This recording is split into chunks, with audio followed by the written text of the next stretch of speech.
மடப்புறம் காளியம்மன் கோவில்ல temporary security கார்டா இருந்த அஜித்குமார் அவர்கள் மரணம் அடைஞ்சிருக்காரு. அதை அடிச்சு கொண்டிருக்காங்க காவல்துறைன்றது புகார். இப்ப நம்மளுடைய கேள்வி என்ன அப்படின்னா, காவல்துறையினர் இந்த மாதிரி கையை நீட்டுறது, அவங்க அடிச்சு கொண்டாங்கன்றதுல விசாரணை வரணும். இந்த மாதிரி கையை ஓங்குறது இருக்கு இல்லையா, கையை ஓங்கி அடிக்கிறதுலாம் எளிய மக்கள்கிட்ட மட்டும்தான் நடக்குது. ஏன்னா இது இவங்களோட பொதுவான குணம்னு வச்சுக்கோங்க. ஓகே, எல்லார்ட்டும் அடிக்கிறான்னு சொல்லலாம். நீ எல்லாரும் அடிக்கிறது இல்லையே, நீங்க அடிக்கிறது எல்லாமே இல்லாத ஜனங்களா போட்டு அடிக்கிறது.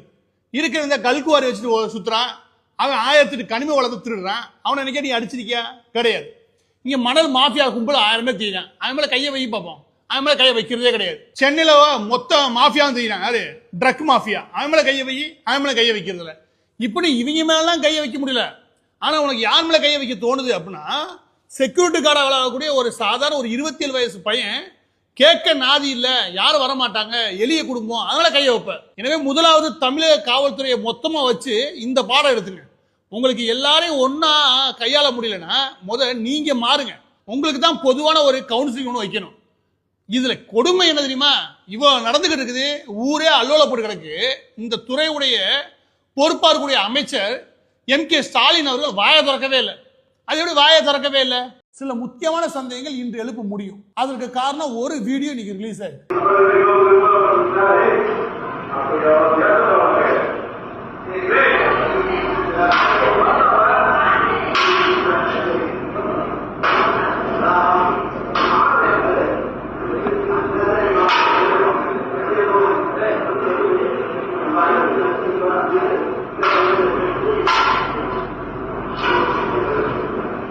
இந்த விவகாரத்தில் 5 காவலர்கள் கைது செய்யப்பட்டு சிறைக்கு அனுப்பப்பட்டிருக்காங்க.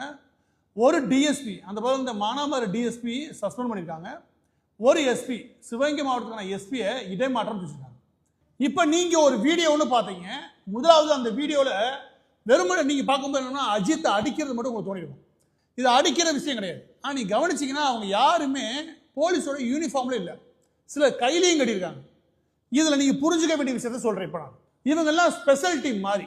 இந்த ஸ்பெஷல் டீமுக்கு யாராவது ஆர்டர் கொடுத்தாதான் உள்ள வர முடியும். நீங்க மாதிரி ஸ்டேஷன்ல கொண்டு ஒரு புகார் கொடுத்தேன், அந்த ஸ்டேஷன்ல ரெக்வஸ்ட் வந்துச்சு, அதனால அது கிளம்பி வந்தோம்னு சொல்ல முடியாது. அவங்களுக்கு மேல இருந்து ஒரு ஆர்டர் வர முடியும். சரி, இந்த மேல இருந்து ஆர்டர் யார் கொடுக்க முடியும்? DSP தான் கொடுக்க முடியும். DSPக்கு யாரு ட்ரிகர் பண்ணிருக்க முடியும்? யார் உத்தரவு கொடுக்க முடியும்னா SP கொடுக்க முடியும். SP லெவலுக்கு போறதுக்கு இந்த கேஸ்ல என்ன இருக்கு? மாவட்ட கண்காணிப்பாளர் இருக்கக்கூடிய SPக்கு எங்க இருந்து பிரஷர் வந்திருக்கும்? இந்த தான் முதல் கேள்வி.